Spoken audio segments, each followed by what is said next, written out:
and welcome back to another episode of the Anime Lounge podcast. I'm your host, Lance, here with my co-host, Matt. Today, we will be covering part B of My Hero Academia seasons 1 through 3. If you haven't already listened to our last episode, please do, because where we covered seasons 1 and 2. Here, we will cover season 3 and then Matt's Manga Mentions. So everybody knows, season 1 kind of starts with that pseudo forward and backtracking when it comes to going over the previous 2 seasons. Mm-hmm. And then you see them going to the wilderness with the wild pussycats to help strengthen their quirks. You see Bakugou getting kidnapped. You see the all for one for all fight. And then you see the provisional license exam. And then it ends with the big 3 from UA. Also, in that same episode, it ends with Overhaul and the League of Villains meeting in the warehouse. Right. So this is once again another shit ton of information getting dropped. And I guess we should really start this out with, this is where we find out where everyone who's passed these exams gets to go into this forest. And everybody's going. But everybody goes, but not everybody gets to participate in like the physical activities. No, so everybody participates in everything, but then the 5 individuals that fail have to do the extra training with Ayazawa. Okay, I guess. And that was definitely part of it. I didn't know if like those individuals that failed didn't get to like participate in other activities. No, you're thinking of the provisional license. And that's when they can't do the training. And then you also, the other instance is where Deku and Bakugou aren't allowed to, they're basically on house arrest and they're not allowed to do the extra stuff / know about the hero internships. Yeah, I guess that makes more sense. That was more at the end of the season 3. Yep. So we're in the forest. We get to see there's like 5 different cats. There's 3. Well, technically there's 4. So there's the 3 women, mm-hmm. and then the 1 guy who I have a joke about that one. I mean, that dude was pretty powerful. Like, he was expected to be like number 8 out of all the pro heroes or something like. I remember they were going through, like, this dude was one of the top heroes. If you give me 1 second, I can look into it right now. Yeah, he is not even close. He's 441. What the hell? Excuse me, 411. He's 411. Is that his height or is that his number? That's his number. Oh my god. Why did I think he was one of the most top? Oh, whatever. Okay, that's fine. 411. Did they really break that down? Who's the 410 before him? No, they didn't go that far, but they basically list off like all the main heroes that you know about, and yeah, they have him listed as 411. Granted, they have Endeavor as number 1, so this is going to be after. Oh, so this is probably today's date, sure. But he's still going to be way beyond. Yeah. So and Tiger, that's his name. Like I said, I have a joke about that one. Okay. So you see all that. Their quirks are really interesting because you have like the telekinesis one, you have the one chick that can make clay, essentially demons. Those clay monsters, yeah. You get the one that gets her quirk stolen, who she can basically say, hey, your quirk is this. She's got like the scan ability. The scan ability. Yeah, that's a good way to put it. And then you have Tiger, mm-hmm. which I don't think they ever actually go into his quirk. Yeah, I don't remember much either. I just remember him being like, it's very smart. Yeah, he was strong. Strong, yeah. But then he could like kind of mold his body, kind of like Yu Yu Hakusho, where that one demon could flex and stretch his body around that one individual, because that's what Tiger does. Oh, on the Ryzen's next in line. Yeah, yeah. I can't remember his name right at the moment, but yeah, the one who showed up in the human world and could fight Yusuke being a D-class demon. A D-class demon just because he was stretchy enough and had the experience, yeah. Yep. And basically that was his ability. One thing that I really liked is that you saw that no matter how much experience you have, unless you're doing things to help increase your quirk's ability, it's not your quirk is never going to get stronger. It's just like working out a muscle. If you never work out that specific muscle, it'll never get stronger. Right. Which was the whole purpose of this training to begin with, because they said in episode 40 that the whole idea of this is to train on power. Yeah. And I had mentioned earlier, Bakugou, they, in the beginning, when they have that aptitude test, Bakugou throws, I want to say it's like a weighted ball or a softball or something along those lines. And he throws it to 470 meters. Something like that, yeah. And then the next time around, when they're in the woods, he throws it like 479 or something like that. Basically, it went up, but not very much. Right. And that's because they weren't focusing on the power of their quirks themselves. They were just learning how to essentially just use it. Yep. And I mean, it's kind of nice because later on in the season, you find out that they kind of stack on top of that by having their ultimate moves. Mm-hmm. Yeah, exactly. So yeah, we start out by everybody trying to strap on extra weights on top of them using their quirks. You know, we got Bakugou using the shit out of his explosions. We got Tokiyami in a cave trying to learn how to control his shadow even more. And everybody's just trying to max out and strain their abilities the best they can so that they can, you know, surpass their own limits. Yep. Again, Deku is still using punches, so he's kind of useless. Todoroki's not trying to use both at this point in time, like his fire and ice at the same time. I think he's just trying to... Right. Season 3, he does not officially use them at the same time. Well, he does, because right at the end during the provisional license, he uses his fire, and then to ward off the underlings of Great Orca, he uses his ice at the same time. So he does. He's working on trying to use both. Yeah.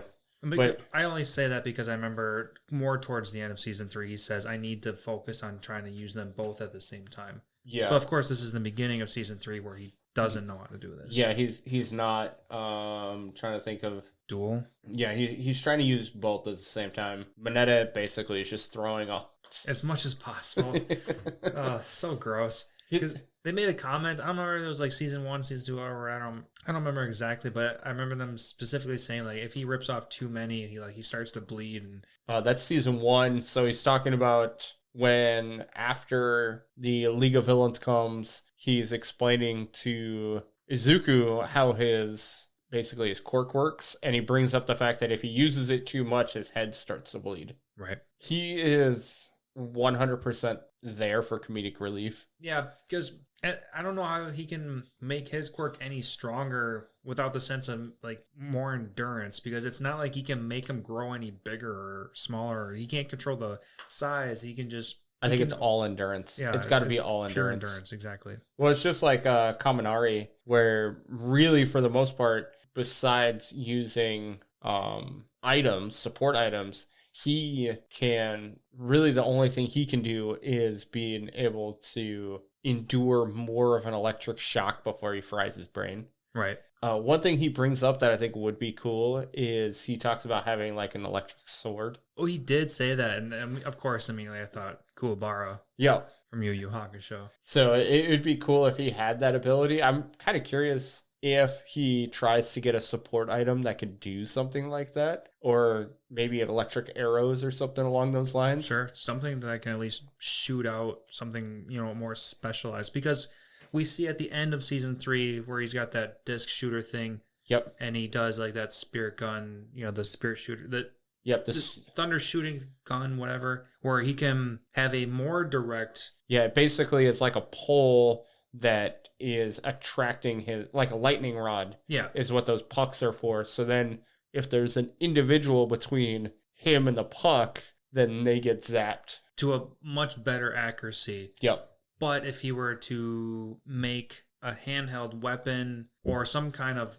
smaller projectile to a better accuracy, whatever, like his next upgrade is just going to have to just increase his accuracy. That's all I'm really getting at. It'd kind of be like, in Fire Force, that one chick that can shoot like isn't it that plasma chick that can shoot arrows? Was it her? Ooh, when you're talking about Fire Force, I got the plasma chick that can whip around like Spider-Man, and then we have that one girl who literally shoots arrows. Oh yeah, it was the chick that could shoot arrows, like Oh man. She had a cloth over her face and everything. She's one of those masked girls. Yeah, yeah. I don't remember what her name was, but it was that chick. It's been a minute. It has been a while since I've watched Fire Force. Hopefully, I think it's 2023 when something's coming out for Fire Force. I'm looking forward to it. But to get back to My Hero Academia, it'd be cool if he could figure out a way to be able to kind of either use an arrow, use a sword, or some other ability besides his lightning rod puck things. Right.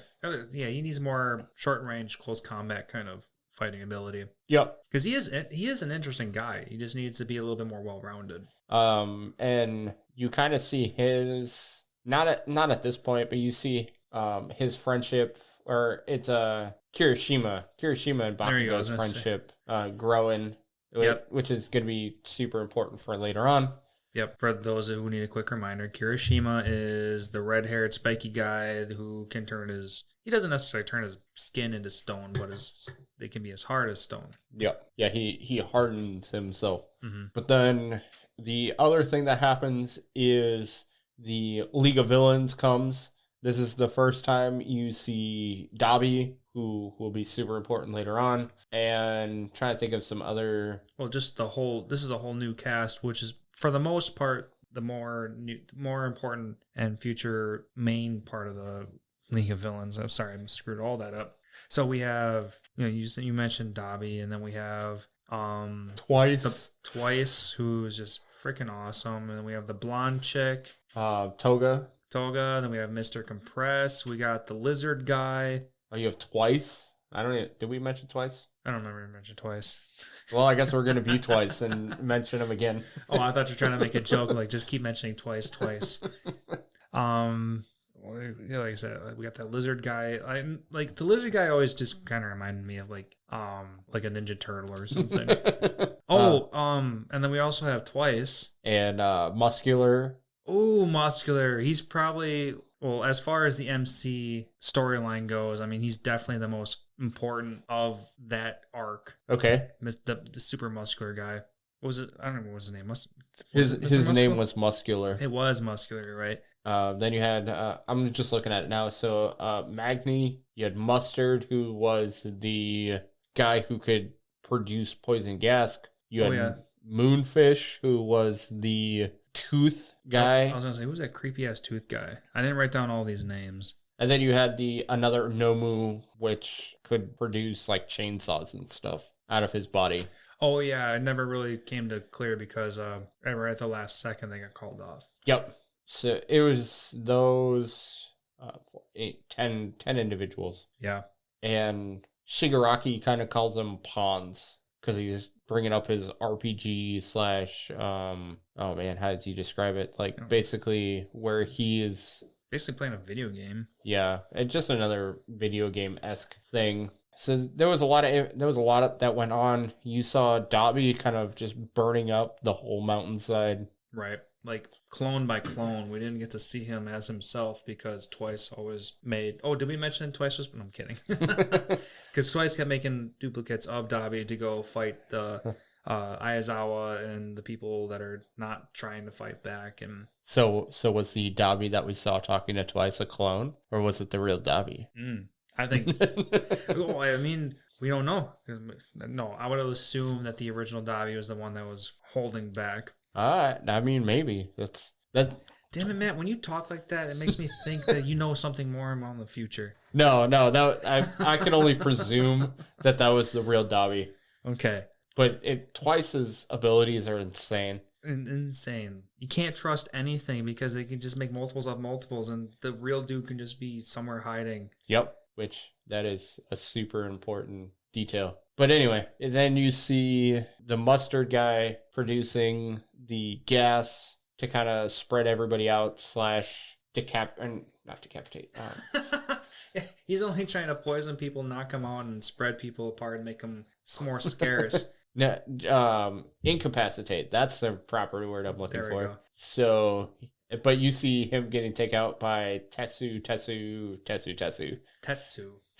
You got a little bit more pronunciation on the Yeah, Tetsu. And then Big Hand Girl. Yep, and the big hand girl, which I'm gonna draw a blank on her name. If you gave me like 10 seconds, I could probably find her. But Kendo. Yeah, there we go. We both got it. So, and then after that, I mean, the big one was gonna be the Muscular and Deku fight. Yep. So of all the individuals fights that you saw, which one was your favorite? Is it going to be the Muscular versus Deku? 100% Yeah. Muscular. I mean, everybody else had a little bit of coolness to them. Prior to Deku fighting Muscular, I don't remember much happening to Bakugou other than him walking around getting scared with Kaminari or whatever.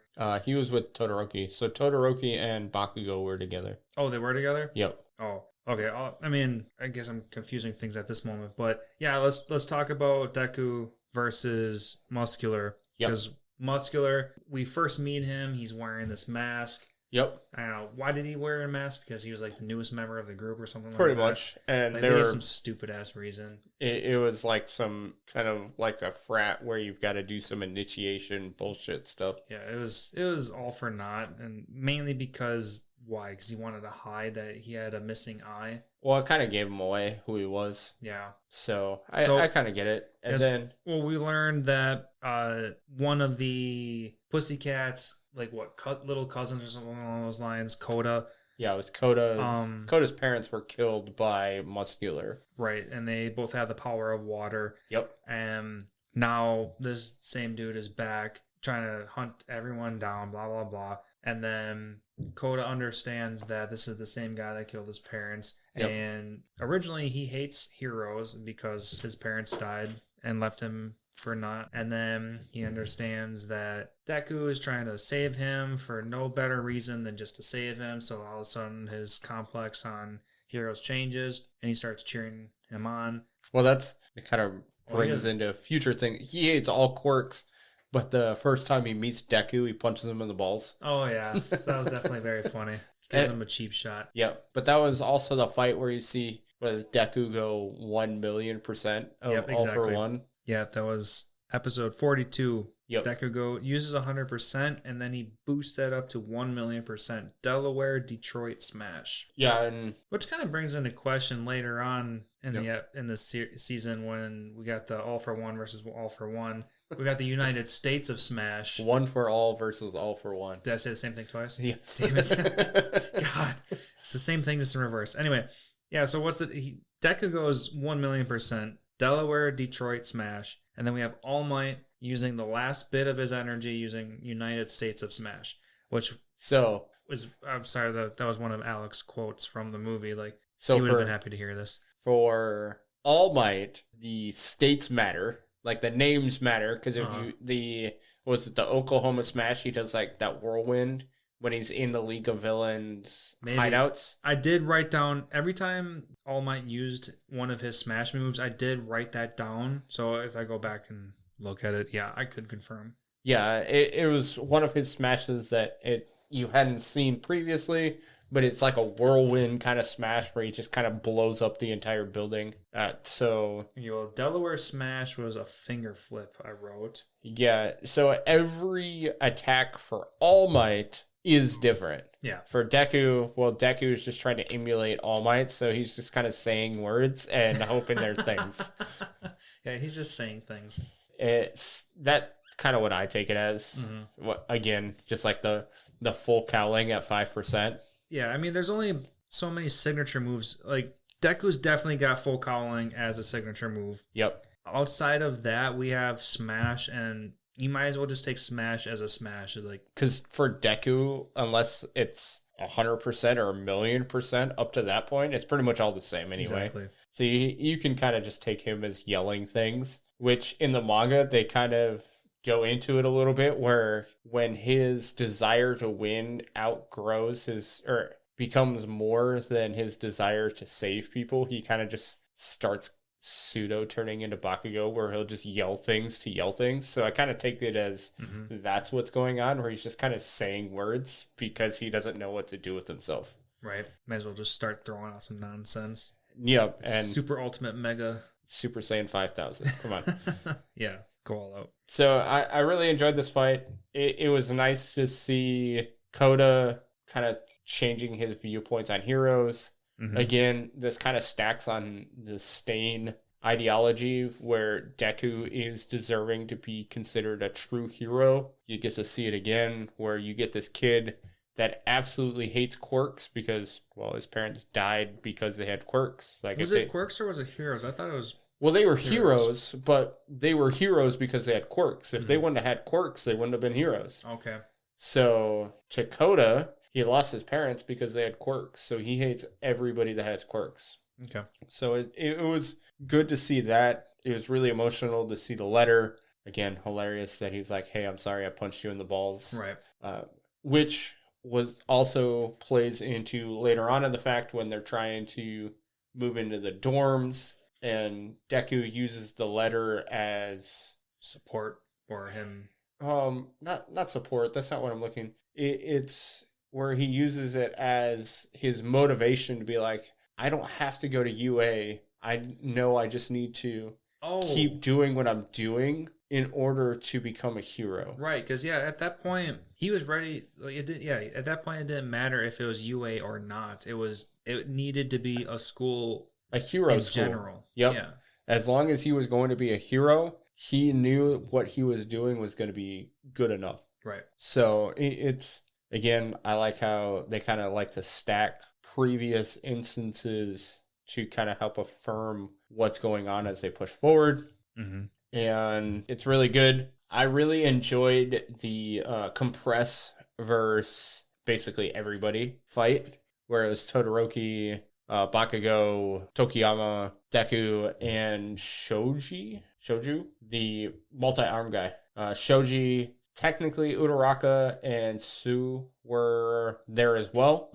Yeah, because they helped kind of in the end. Yeah, they propelled Todoroki and Shoji and Deku forward to essentially land on top of Compress. I thought that fight was really good because you got to see them using multiple abilities together. Because up to this point, Todoroki talks about how his abilities aren't suited for battling with teams. So you kind of got to see him battling in a team, even with his abilities that weren't technically good for team battles. Mm-hmm. Did you have a favorite fight? Or I asked you that question. It was the Muscular verse. Yeah, it was definitely. I mean, the others were just fine. It's just visually and emotionally, it's got to be Midoriya. Yep.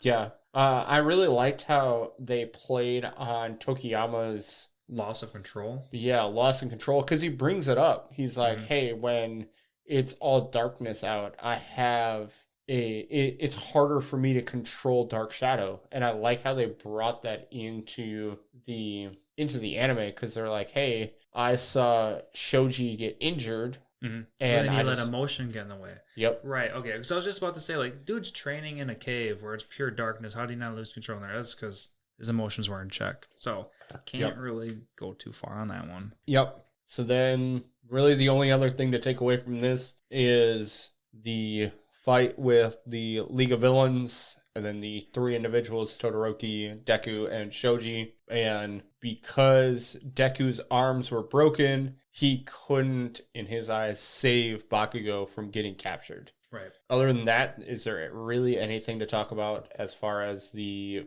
Wild Wild Pussycats section of season 3 is concerned? No, those are all the highlights. We don't have to nitpick.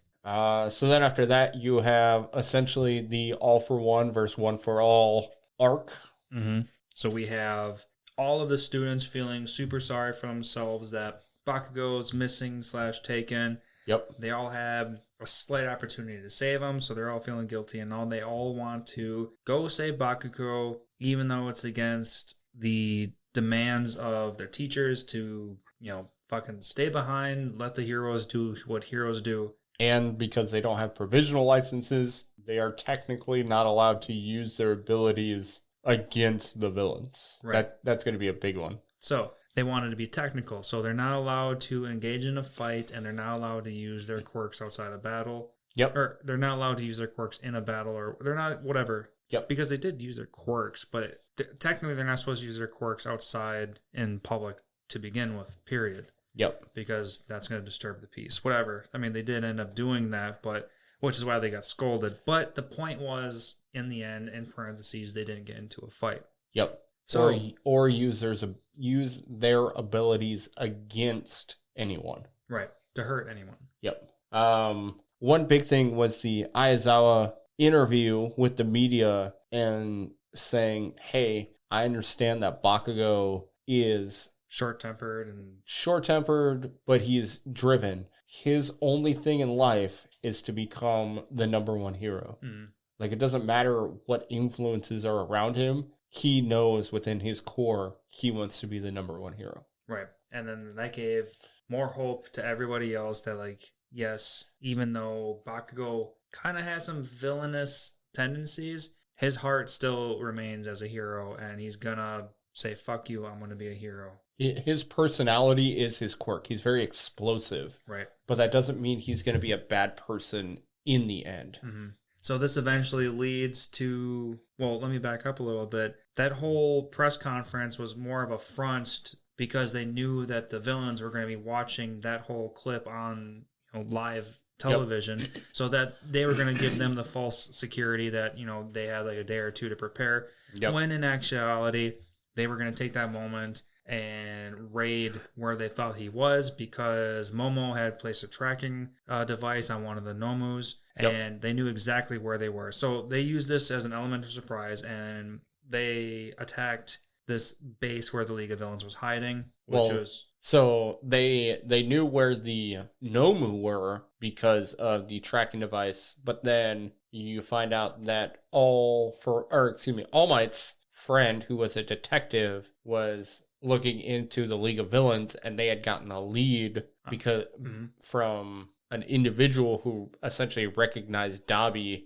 as a shady individual. Yep. And then that's how they found out where they were in that bar area. Right. Oh, yeah. So, yeah, all the little pieces come together, and the police and the heroes work together, and they raid the main compound, or there's whatever. They raid both compounds at the same time. Yeah, so the villains get fucked up. All Might comes in, this ninja dude, Edge Shot, who can make himself as thin as a piece of thread, which is weird. Whatever. So they come in, they fuck shit up, and they force their hand. Yep, and All For One he uses Warp Gate to bring all of the individuals who are captured by Edge Shot / oh man, I'm drawing a blank on his name again. It's Kamui Woods. So the had them all entangled. The branch guy. Oh, the guy that can control roots. Yep. Well, he is essentially a giant branch. Oh, I suppose, yeah. But then All For One uses Warp Gate, brings everybody back, including Bakugou. Mm-hmm. And then the fight with All For One and One For All happens because, well, of course, All Might comes to the aid of Bakugou. Right. So he finds out where they are. Just so happens to teleport everybody right in front of Midoriya. Well, they were Shoto. They were there because that was where the tracking device went to. Right. But that was right where All For One was, and All For One brought all the villains, and it just happened to be where Midoriya and his gang were. And of course, anime logic. Everybody comes all together in one single location. And then, of course, now we got to get down to the meat and potatoes. All Might, not even All Might. One For All versus All For One. There it is. So the big-ass battle's happening. But we also have Bakugou sitting in the background, holding All Might back a little bit. Yep. So now we need an escape plan. This is where Midoriya comes up with a plan for Shoto to make a giant ice spear so that they can get super high. And then Tenza?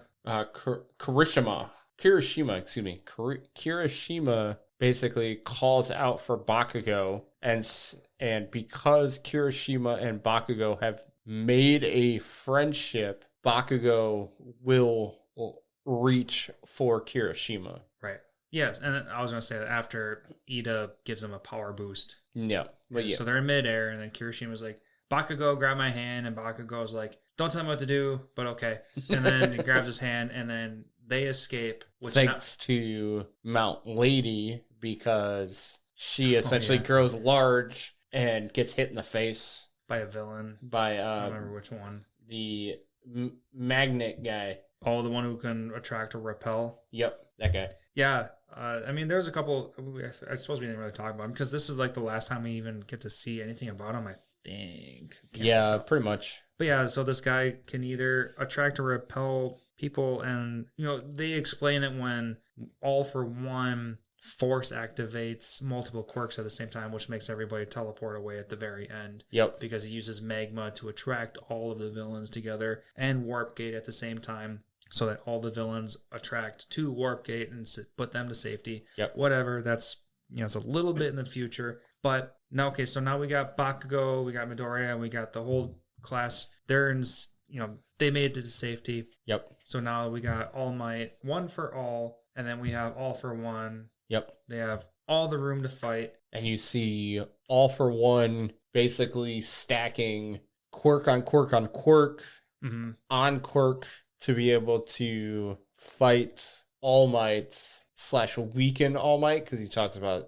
he's really only doing it to weaken him. Right. And I wrote down in my notes, like, it just feels like a RPG game where you're just sitting there casting like attack bone or attack up, defense up, special attack up, and just all of that fun, stupid stuff that you need to boost all your stats. And that's exactly what All for One did. Yeah, and it was kind of crazy. It was so crazy to see all of his powers. I'll go into it a little bit in the Manga Mentions. Okay. And yeah, it was insane to see like his arm just go the width of a body in order to be able to attack All Might. Oh yeah. It was visually, it was great. Honestly, as far as a fight is concerned, it was fine. It was fine. Like, we have two of the most extremes of the most villain and the most hero. Mm-hmm. It was a good fight.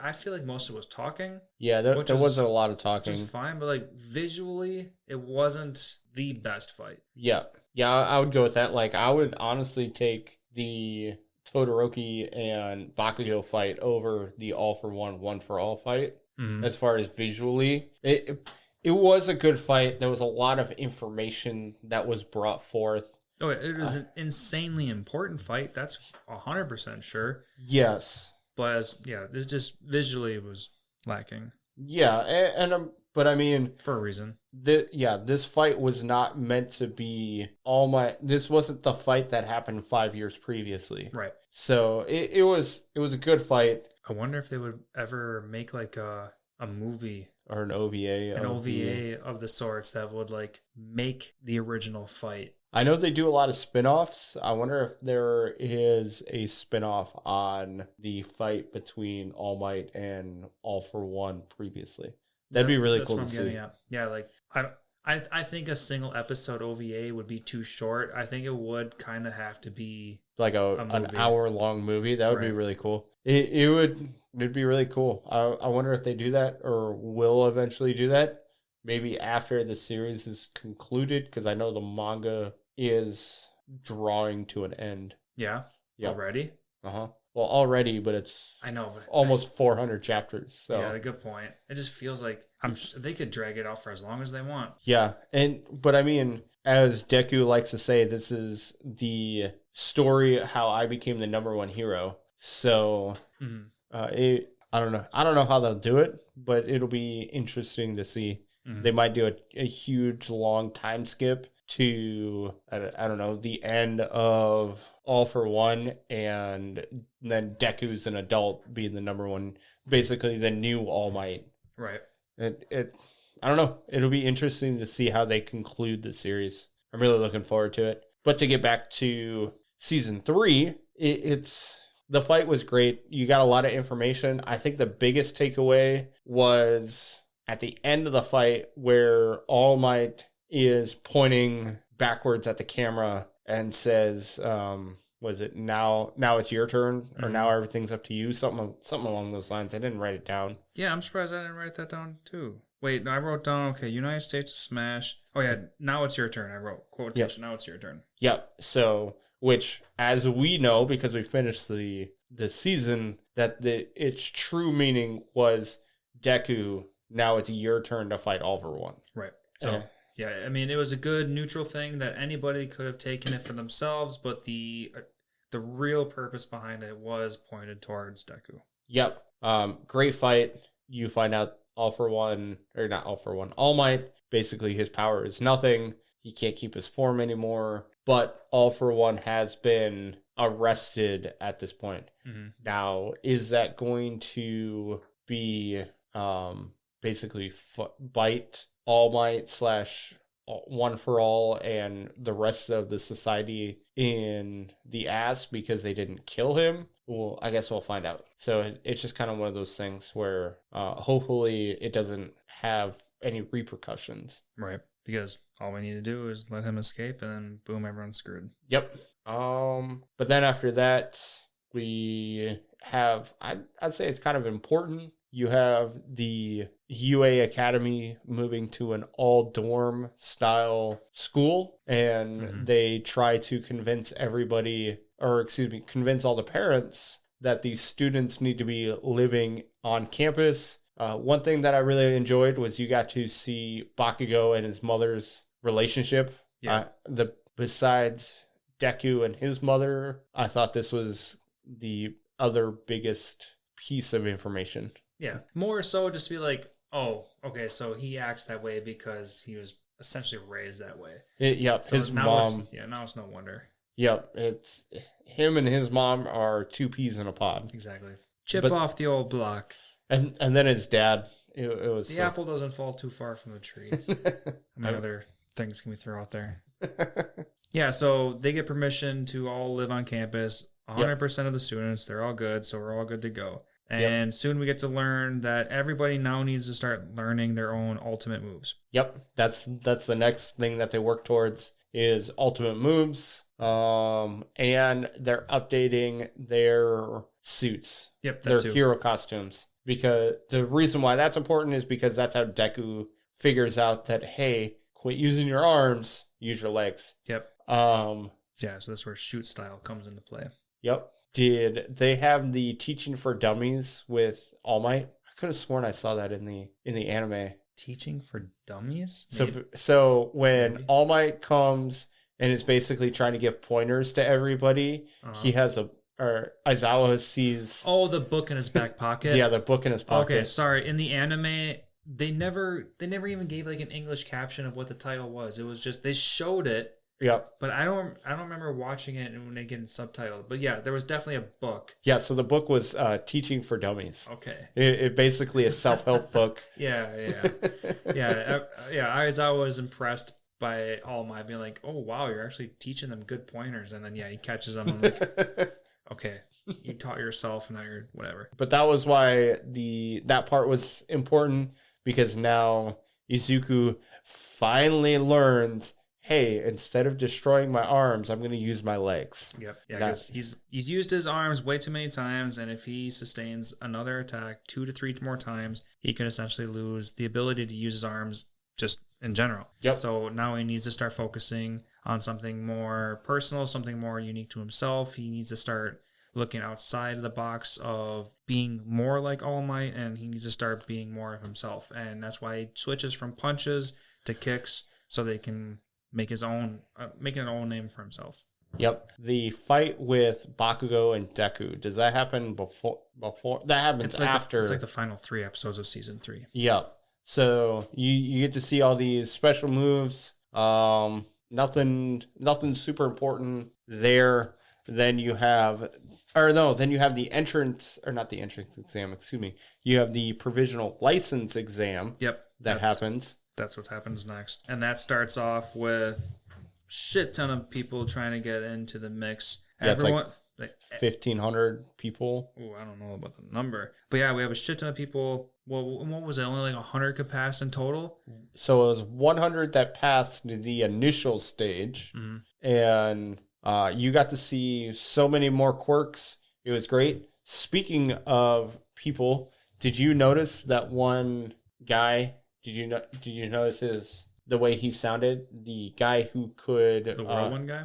Not the whirlwind guy. The earthquake guy. Did you notice who that was? Yeah, I wrote it down too. Because I wrote down a couple names, actually. It It was Shindo. That's what his name was. Shindo is the earthquake guy. Yeah, Shindo was. Oh, I wrote Vibrate. He's the voice actor who plays like Eren Yeager. Yep. And Sword Art Online. Yep. Kirito and then Inosuke. Yep. So super well-known voice actor. Yep. Okay, so while we're on the same vein, the Whirlwind guy. Yep. The one who's all fucking buff looking. His name is Inasa Yorarashi or something along those lines. He has the power to control wind. He's like the main guy from the second most important high school. That was also another person I thought you would pick. Mm-hmm.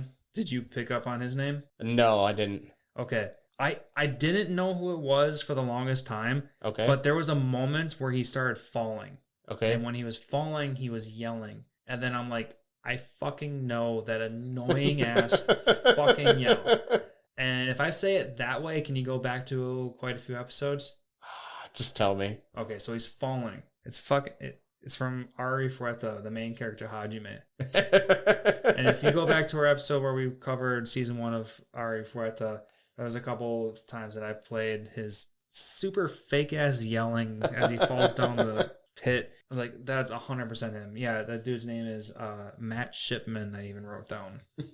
So yes, you can see that. It's kind of funny, the voice actors. So you get to see some kind of cool things. I'd say the biggest takeaway from that is everybody in Class 1A passes except for Todoroki and Bakugou. Right. Yeah. And which is kind of even funny because everybody in Class 1B passes. Yep. Which you get Monoma, who is the guy that can copy. The annoying guy who's always like talking shit. Yeah, he's talking shit, but in like a weird, offhanded way. Yeah.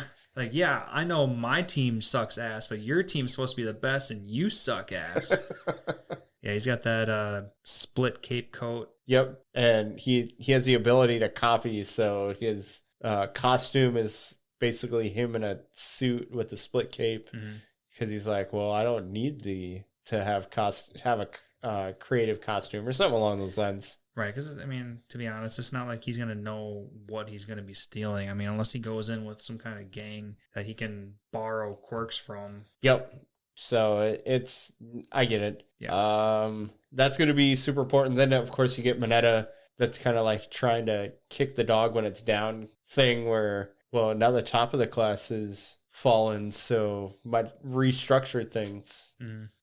So it was more growth from Todoroki, which was nice. Other than that, there was a lot of information in the entrance or the provisional license exam, but nothing of super importance. No, nothing too crazy. Really, the only thing I would say is that student that you talked about, I'm drawing a blank on his name, from the other school. Oh, the one from the second best school, the Inasa Yorarashi, the Whirlwind guy? Yeah, the Whirlwind guy. Mm-hmm. So he technically was a higher candidate for UA than Todoroki. Yep. Other than that, nothing. You just find out a new person. Yeah.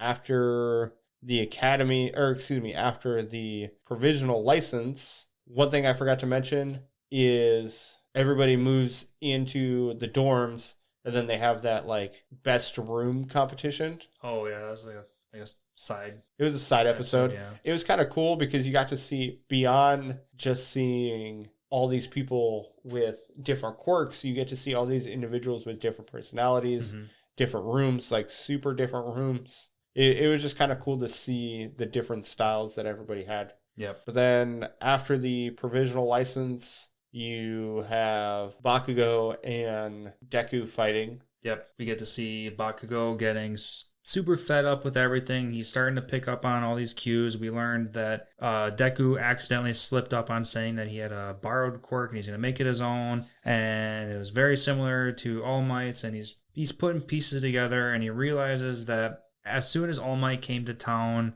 all of a sudden Deku is getting similar powers, and he guesses that he has his powers, but All Might doesn't answer. So he's like, okay, well, you not answering is kind of answering at the same time. So he's like, okay, if All Might's not going to give me an answer, I'm going to pull it out of Deku.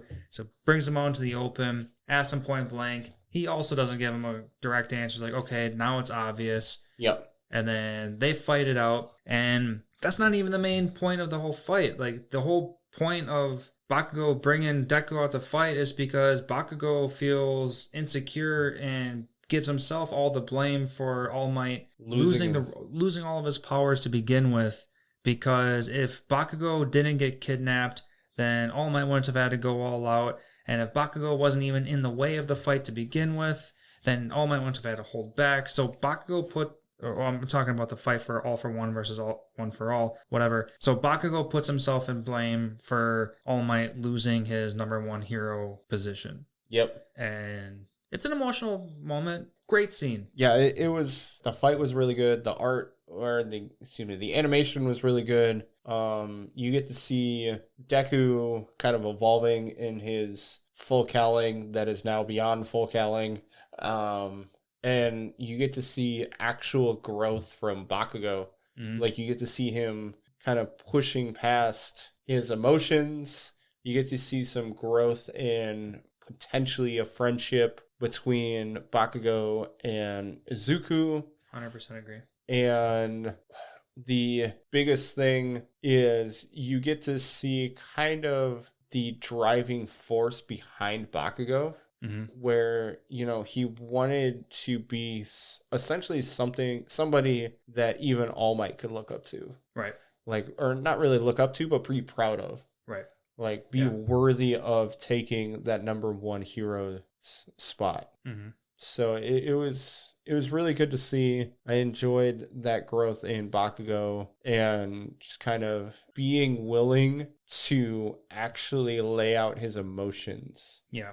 So I really enjoyed that. Yeah. The only thing to highlight on that one too is we get to see Deku go from full cowling 5% to now full cowling 8%. Yep, exactly. So like you were saying in the episode, it doesn't sound like a big increase, but it's still an increase that's significant enough. That's almost twice the power output. Right. If you want to just put it very basic, that's almost 2 times as much as he's been putting out. And he's been putting out a very significant amount of power to begin with anyway. So yes, he's grown quite a lot. Yep. Yeah, and it's great to see that there's no stagnation as far as that is concerned. Right. So then we have the next episode we follow twice. And there's just a little bit of a backstory, and now he essentially we get to learn about how he just got all these multiple people that he's making, and he can't trust who's who. So that was just a fun backstory on twice. But the real purpose of that episode was him running into Overhaul, who was going to be our next main villain in season 4, and trying to recruit him and bring him into the League of Villains. Yep. After that, you run into the big 3. I thought that mini saga was super good. I thought it was great because so you've got Togata's ability, you've got his quirk. You really don't learn about the other individuals of the big 3 as far as their quirks are concerned. Not in season 3, right? You get it was crazy to see Togata being like, well, it's really hard for me to explain, so I'm just going to take all of you on at once, and gives all of Class 1A a punch in the sternum and basically defeats them, is the best way to put it, and without showing too much of his abilities beyond his basic technique. Right. Like, he didn't have to do anything too crazy. No, he just used his technique, and we just learned afterwards that, yes, we all got to see how fucking badass his technique was. Yep. And everyone thought it was amazing. But after he broke down his quirk at the most basic levels, it's insanely hard to control. And It took an insane amount of concentration to control his quirk body part by body part. Because if he messed up anything along the lines, he'd be, like a ball underwater, he'd pop out, and then he wouldn't be able to do what he wanted to do. Like if he wanted to jump through a wall, if he wanted to dive into the ground and pop out in any direction. And you find out that he can't breathe, he can't take in light, like he can't hear anything. Can't see, can't hear. Exactly. Like, yeah, he's at a very big disadvantage, but he makes it look like he's in control at all times. Yep. And I really enjoyed his quirk. I thought it was really unique and cool. Mm. So yeah, he made it sound, it doesn't matter what your quirk is, you can evolve it into something way better than you can even imagine. Yep, exactly. And then, of course, at the end, you get the overhaul and the Shigaraki conversation. Mm-hmm. If I remember right, they really don't even go into anything. They just kind of meet up, and that's the end of the season, right? Yeah, they just face-to-face. Yep. Stay tuned for season 4 or whatever they said at the very last episode. Yep, exactly. So it's definitely a really strong lead for season 4. Mm-hmm. So that's everything I got as far as... I got one little quick thing to throw in there. Okay. Episode 58 was technically a throwaway episode. They even started the episode by saying this is a side episode, which is really funny. Oh, yeah, for them leading towards the movie. Mm-hmm. Yep. Exactly, yeah. So this is basically an OVA, but technically it's canon because of whatever. Anyway, the main episode is a side event where Class 1A goes and deals with a mock robbery. Yep. So that was all in good fun. But the real thing to pull away from that is they're setting up for, what was it, the very first? Yeah, it was for the very first movie. Yep. Where they talk about David Shield and his daughter Melissa Shield sending All Might email about coming to Island. Yep. And this is what starts the very first movie, is episode 58. Yep. So, yeah, go back in time into our archives and find where we covered the My Hero Academia movies. It was only 4 episodes ago at this point, somewhere around there. Something somewhat recently, this past summer. Yeah, definitely. So yeah, I think that was very cool to see that this movie didn't just come out of nowhere. It literally did come from the series itself. Yeah, they did so the creator made a manga on the movie, but it's just not canon to the original series. Okay. So you can take that at what you will. You can call it canon if you want, because the creator did make a manga off the movie, but it's just not drawn from the original series. It's kind of funny, like a non-canon canon. Yeah. Yeah, so that's good. Yeah, other than that, I think that pretty much covers season 3. Yeah, that's all I got for season 3. Yeah, and that's all we're covering at this moment is, this is part B of the series, so hopefully you listen to part A. And without further ado, I think we're going to just jump into Matt's Manga Mentions. NANI?!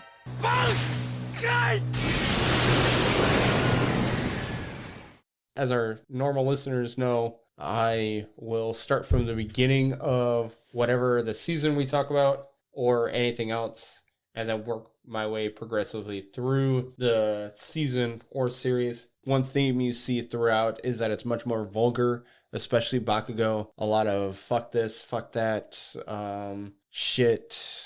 Basically, he swears all the time. Mm-hmm. Deku swears every so often. You get Deku swears? Yeah.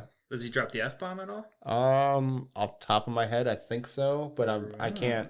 But it's not often. Just some of the other characters swear as well. It's your typical teenagers acting like teenagers kind of thing. Yeah. Just to go from the beginning, the All Might and Izuku workout plan. All Might calls it the Aim to Pass American Dream Plan. So that's what he calls his workout program. Oh, interesting. Throws America into the mix? Yep. As people know, watching throughout the series, All Might definitely pays homage to American cities and states all the time. Mm-hmm. So it's not anything super unlikely. Then the entrance exam was on February 26th and school started April 8th. Just gives timelines to certain things. One thing is Ayazawa has expelled 154 students up to the point in which Deku and his class started school. Interesting. So he has expelled a lot of students in his time as being a teacher. The first time you meet Mount Lady in that first fight, mm-hmm. She causes 20 million yen in damage. Jeez. One thing that they kind of bring is they talk about other things that the students talk about other things they had learned in school. So for one instance, when Aizawa was telling him that they were going to learn code names or hero names, Kirishima mentions how he doesn't want to learn about heroic related law anymore. Like, you just can't deal with heroic related law. So you're seeing that, they have other classes that they're learning beyond just hero classes. Mm. Again, not super important to the anime, but just kind of funny information that you learn after the fact. The names that Bakugou comes up with were slightly different. An example is Bakugou's first name that he came up with was King of Explosion Kills, not Lord Explosion Murder. So slightly different, but this essentially the same premise. Yeah. Stain, you find out that he had killed 17 heroes and injured 23 more. Okay, so he's done plenty of damage. Yep. Ida's brother wanted to become a hero because he thought it was cool. Like, being a hero was cool. Mm-hmm. That's kind of one of those themes that you see throughout the series. That, like, Mineta, he wanted to be a hero because he thought heroes were cool, but he finds out that heroes appear cool not because being a hero is cool, but because the individual is cool. So just kind of one of those things, one of those concepts that you see throughout. Ida's brother thought it was cool to help people. So in order to be cool, he knew he needed to help people. And so that's why he wanted to be a hero. So the fight with Stain is slightly different. So the series, for the most part, does an amazing job as far as sticking 100% true to the manga. Every once in a while, they'll elongate fights or do certain things like that just to kind of either keep it more interesting or just make the episode kind of flow into a 23-minute period. But one thing that happens is the fight with Stain, basically almost the entire fight with Stain happens. And then you see Endeavor and Gran Torino do their things and then go to the ending of Stain. It's slightly different in the manga where it's just kind of Stain and Deku and all their fight, and then Endeavor, and then they just kind of meet up together. It's just a little bit different. It was still a cool fight, though, seeing like Endeavor burn to a crisp all those no-moves. Yep. One thing that they really didn't go into very well in the anime is the fact that All for One has been around since the beginning of Quirks. Watching this for a second time, like they did say that, like he was one of the very original Quirk holders. Okay. But I know for sure I only picked up on that because I watched this for a second time. Yeah, it's you definitely have to be paying attention then, or you're 100% going to miss it. So when All Might says thanks to Izuku after he finishes explaining All for One, you see a thought bubble, and he is thinking that he won't be by Izuku's side when he has to fight All for One, when Izuku has to fight All for One. Real quick, I just want to rewind a little bit. Yes. To promote the fact that he was All for One was one of the original ones. Yep. Why he's so old and why he's still around today is because they were hinting at the fact that he might have stolen the powers of someone that could keep him young. Yep. So, yeah, I remember that one coming into play. Yeah, I do remember them talking about that now that I really think about it. So, just to kind of go back to what I was saying, in the conversation with All Might and Izuku, when All Might's explaining All for One, they just make it more dramatic in the manga than they did in the anime. Not saying that it wasn't dramatic, but they just did a better job in my thought process to drive home the fact that All Might, at least at that time, thought he wasn't going to make it very much longer than he was. So one thing is All for One keeps talking about Shigaraki and becoming the next me. So I think that's kind of just something kind of foreshadowing. I think that's foreshadowing just because it's very direct. Like, he's just leading super hard. Why would he say he's becoming me instead of just being like, I want him to be my predecessor, or certain things like that. Right. That All Might says as far when he's talking about Izuku. Which does beg the question, he doesn't have the power of One for All. So does this mean he's going to like temporarily steal Midoriya's power to give to Shigaraki, and then somehow Deku's going to get his power back, and then that's going to be the next All for One versus One for All kind of battle? Yeah, I don't know. That'd be interesting. Or does he have a way to transfer abilities to other people, but he doesn't want to transfer all of his abilities because he's essentially giving up himself? Or is he going to transfer himself to another individual? Well, that's what I'm wondering is like, because his quirk doesn't allow him the power to transfer like One for All does. Well, he has the power to absorb powers, but he doesn't have the power to give powers. Yeah, but then how do you explain the nomus? Yep, exactly. Yeah. So it'll be interesting. One thing that you find out, so Midnight's quirk is sleeping gas. Yeah, she does say that. Okay, I missed it. That's just something I picked up on the second time too. Yeah, like, I didn't even remember anything at all about her power other than she looking like a hoe. And so when Mineta fights Midnight, when he's passing the gate, he says just this one time, boobs will have to wait. Just staying funny stuff. Yeah, staying true to Mineta.